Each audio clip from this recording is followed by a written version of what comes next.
বেয়া কৰ্ম কৰি টকা ঘটাতকৈ আমি নঘটাই ভাল আছে।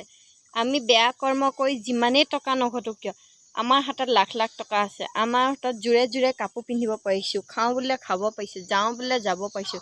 আমি যদি সেইখিনি যদি নিজে কষ্ট নকৰি আমি যদি বেয়া কৰ্ম কৰি পিনি লওঁ, আমি কিন্তু কেতিয়াও ক'ব নোৱাৰোঁ যে আমি ভাল বুলি। আমি কৰি যাম, আমি যিহেতু ওপৰতে পাইছোঁ ইমানখিনি টকা ইমানখিনি হেৰি, সেইটো কাৰণে আমি বেয়া কৰ্ম কৰি যাম। কিন্তু বেয়া কৰ্ম প্ৰতিফল কেতিয়াও ভাল নহয়, এইটো কথা সদায় মনত ৰাখিব। বেয়া কৰ্ম প্ৰতিফল পটককেনে নাপাব পাৰে, কিন্তু যিজন ওপৰত বহি আছে তেখেতে এদিন নহয় এদিন নিশ্চয় দিব। আৰু মই তেনেকুৱা মানুহক দেখিছোঁ। কেলৈ কৈছোঁ, যিয়ে বেয়া কৰ্ম কৰি পিনি আজিলৈকে টকা ঘটি খাই আছে, নিজৰ জীৱনটো ধুনীয়াকৈ বিলাসিতা জীৱন কৰি আছে, কিন্তু সেই মানুহৰ জীৱনত কেতিয়াও উন্নতি নাই।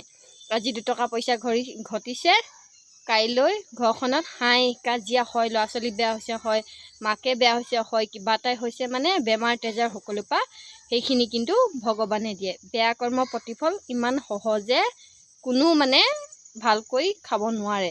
আনৰ সংসাৰ ভাঙি, আনৰ ঘৰত হাই কাজিয়া লগোৱাই, আনৰ টকা মাৰি খাই কোনো সুখেৰে থাকিব নোৱাৰে। এইটোৱে কিন্তু চিৰ সত্য কথা। আৰু এটা কি কথা জানেনে, আমি যেতিয়া আমাৰ ল'ৰা ছোৱালীবিলাক বেয়া হৈ যায়, বেয়া পথত যাবলৈ লয়, তেতিয়া আমি কি কৰোঁ, তাই বেলেগে কয় আমাক মাকেই বেয়া, সেইটো কাৰণে ল'ৰা ছোৱালী চাগে বেয়া। আমি কি কৰোঁ, কিহৰ কাৰণে বেয়া হৈছে, তহঁতি কি পোৱা নাই ঘৰখনত খাবলৈ পাইছ, পিন্ধিবলৈ পাইছ, তহঁতক আৰু কি লাগে, তহঁতি বেয়া ৰাস্তা কিয় লৈছ। আমি সেনেকৈ নিজৰ সন্তানক প্ৰশ্ন কৰোঁ। আচলতে আমি সেইটো প্ৰশ্ন নিজক কৰিব লাগে, জানেনে কিয়? যিহেতু ল'ৰা ছোৱালীয়ে সদায় মাক বাপেকৰ পৰাহে শিকে। মাক বাপেক ভাল পথত গ'লে সন্তানো সদায় ভাল পথতে যাব। আৰু আমি সদায় এইটো ৰাস্তা ৰাখিব লাগে যে আমি ল'ৰা ছোৱালীক শাসন কৰিব পৰা এটা ৰাস্তা ৰাখিব লাগে। যিহেতু যদি ময়ে বেয়া হওঁ আৰু মই যদি মোৰ ছোৱালীক শাসন কৰিব যাওঁ, তাই হয়তো গোটেইখিনি জানি আছে আমাৰ মা কেনেকুৱা, মই কেনেকুৱা, আৰু তাইও যদি সেইখিনি কৰে, মায়ে মোক একো কৰিব নোৱাৰে, তাই সেইখিনি কৰিলেও মায়ে মোক একো কৰিব নোৱাৰে বুলি ক'ব পাৰে।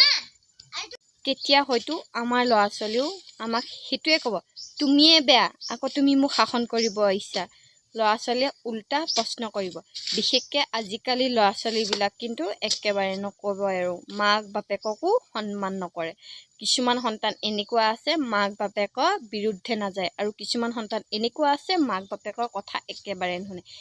সেইবিলাক সন্তানে নুশুনে যিবিলাক সন্তানৰ ঘৰত মাক বাপেক বেয়া, আৰু মাক বাপেকে বেয়া ৰাস্তাত নিছে, মাক বাপেকেই নিজৰ সন্তানক বেয়া ৰাস্তাত নিছে। সেইকাৰণে কওঁ, মাক বাপেক সদায় ভাল হ'ব লাগে। আমি যদি মাক বাপেক ভাল হওঁ, আমাৰ ল'ৰা ছোৱালীকো আমি শাসন কৰিব পাৰিম, আৰু আমাৰ ল'ৰা ছোৱালীও নিশ্চয় ভাল হ'ব। মই আপোনালোকক এটাই অনুৰোধ কৰিছোঁ,